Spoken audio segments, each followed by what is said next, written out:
2025ஆம் ஆண்டுக்கான கல்வி பொதுத்தராதர சாதாரண தர பரீட்சையானது கடந்த பிப்ரவரி மாதம் 17ஆம் தேதி முதல் 26ஆம் தேதி வரை 3547 பரீட்சை நிலையங்களில் நடைபெற்றது. பரீட்சைக்கு தோற்றிய பரீட்சார்த்திகளின் எண்ணிக்கை 4,51,463 ஆகும். அவர்களில் 3,82,249 பாடசாலை பரீட்சார்த்திகளும் 69,214 தனிப்பட்ட பரீட்சார்த்திகளும் உள்ளடங்குகின்றனர். பாடசாலை பரீட்சார்த்திகளில் வெவ்வேறு ரீதியாக பார்க்கும் இடத்து 5 அல்லது அதுக்கு மேற்பட்ட பாடங்களில் தோற்றியவர்கள் 3,08,562 மாணவர்கள், அதாவது 99.91%. அதேபோல் முதல் தடவையாக உயர் தரத்துக்கு தகுதி பெற்ற மாணவர்களாக 2,25,748 மாணவர்கள், 73.16% மாணவர்கள் இம்முறை உயர்தரத்துக்கு தோற்றியுள்ளார்கள்.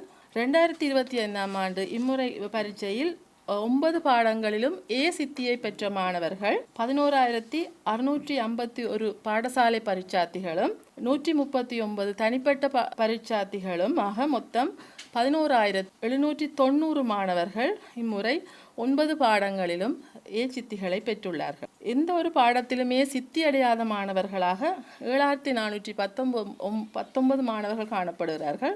இம்முறை பரீட்சை பெறுபேறுகளுக்கு அமைய தென் மாகாணத்திலிருந்தே அதிக அளவிலான மாணவர்கள் உயர்தரத்திற்கு தகுதி பெற்றுள்ளனர். இதற்கமைய 75.56% தகுதி பெற்றுள்ளனர்.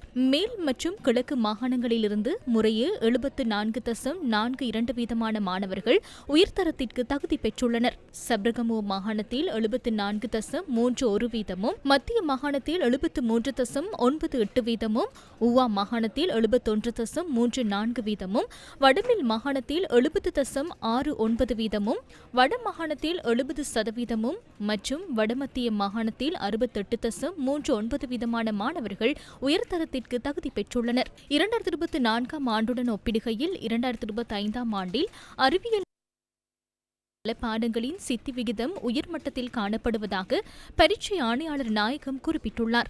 ஆங்கில மொழி பாடத்தில் 73.5% மாணவர்களும், கணிதத்தில் 70% மாணவர்களும், வரலாற்று பாடத்தில் 81.9% மாணவர்களும், விஞ்ஞான பாடத்தில் 72% மாணவர்களும் சித்தி பெற்றுள்ளார்கள். இம்முறை பெறுபேற்று அடிப்படையில் குறிப்பிட வேண்டிய முக்கிய விடயம் கணித விஞ்ஞான பாடங்களில் சித்தி வீதம் சற்று அதிகரித்துள்ளது. 25ஆம் ஆண்டில் கணித பாடம் 70% மாணவர்கள் சித்தி அடைந்துள்ளார்கள். சென்ற வருடம் அது 69.07% காணப்பட்டது. விஞ்ஞான மொழி 72.03% மாணவர்கள் இம்முறை சித்தி அடைந்துள்ளார்கள். சென்ற முறை 71% மாணவர்களே சித்தி பெற்றிருக்கிறார்கள். இதேவேளை பரீட்சை மோசடிகள் மற்றும் பல்வேறு முறைகேடுகள் காரணமாக 314 பேரின் பரீட்சை பெறுபேறுகள் இடைநிறுத்தப்பட்டுள்ளன.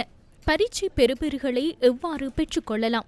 www.donits.lk அல்லது www.results.exams.gov.lk ஆகிய இணையதளங்களுக்கு சென்று பரீட்சை பெறுபேறுகளை பெற்றுக்கொள்ள முடியும் என பரீட்சை ஆணையாளர் நாயகம் இந்திரிகா குமாரி லியனகே தெரிவித்துள்ளார்.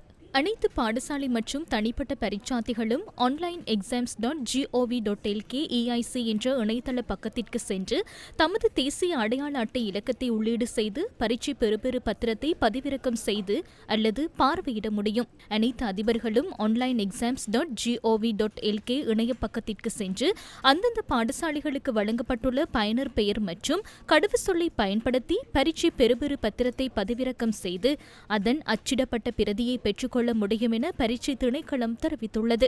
பெறுபேறுகளை பரிசீலனை செய்வதற்கு எவ்வாறு விண்ணப்பிப்பது? இதேவேளை பரீட்சை பெறுபேறுகளை பரிசீலனை செய்வதற்கான விண்ணப்பங்களை ஏற்றுக்கொள்ளும் நடவடிக்கைகள் எதிர்வரும் 25ஆம் தேதி ஆரம்பிக்கப்படும் என பரீட்சை திணைக்களம் குறிப்பிட்டுள்ளது. இதற்கமைய ஆன்லைன் exams.gov.lk என்ற இணையதள பக்கத்திற்கு சென்று அடுத்த மாதம் 8ஆம் தேதி வரை பரிசீலனைக்கான விண்ணப்பங்களை சமர்ப்பிக்க முடியும். நடைபெறவுள்ள பரீட்சைகள் குறித்தும் பரீட்சை ஆணையாளர் நாயகம் விளக்கம் அளித்துள்ளார். 2026ஆம் ஆண்டுக்கான உயர்தர பரீட்சையை ஆகஸ்ட் மாதம் 10ஆம் தேதி முதல் செப்டம்பர் மாதம் 5ஆம் தேதி வரை நடத்துவதற்கு ஏற்பாடுகள் செய்யப்பட்டு வருகின்றன. தரம் 5 புலமை பரிசில் பரீட்சையையும் ஆகஸ்ட் 9ஆம் தேதி அன்று நாடளாவிய ரீதியில் நடத்துவதற்கு ஏற்பாடுகள் செய்யப்பட்டுள்ளன. 12ஆம் தர மாணவர்களுக்கான தகவல் தொழில்நுட்ப பரீட்சையை அக்டோபர் 24ஆம் தேதி நடத்துவதற்கும் ஏற்பாடுகள் செய்யப்பட்டுள்ளன. அடுத்த சாதாரண தர பரீட்சையை இதே 2026ஆம் ஆண்டின் டிசம்பர் 8ஆம் தேதி முதல் 17ஆம் தேதி தேதி வரை நடத்துவதற்கும் அதற்கான விண்ணப்பங்களை கோரும் நடவடிக்கையை ஜூலை மாதத்தின் முதலாவது வாரத்தில் மேற்கொள்வதற்கும் ஏற்பாடுகள் செய்யப்பட்டுள்ளன.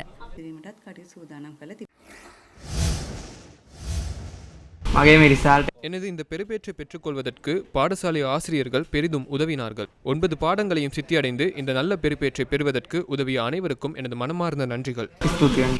எப்போதும் எல்லா இடங்களிலும் தவறுகளே நடந்தன. ஆனால் இந்த முறை வாழ்க்கையை சீரமைத்துக் கொண்டே இங்கிருந்து செல்வேன். அவர்கள் இருவரும் இம்முறை சாதாரணதர பரீட்சையில் சித்தியடைந்த வட்டரேக்க சுனித்த தேசிய பாடசாலையின் மாணவர்களாவர்.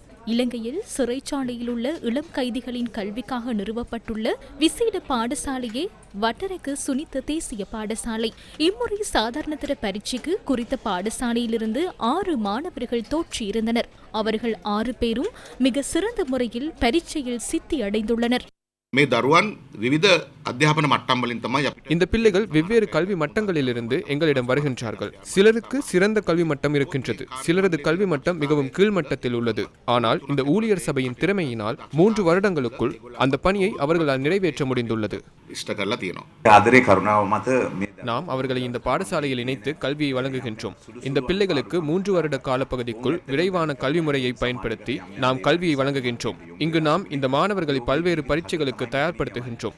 அதன் பிரதிபலனாகவே இம்முறை கல்வி பொதுத்தராதர சாதாரணதர பரீட்சைக்கு 6 பிள்ளைகளை தோற்றச் செய்தோம்.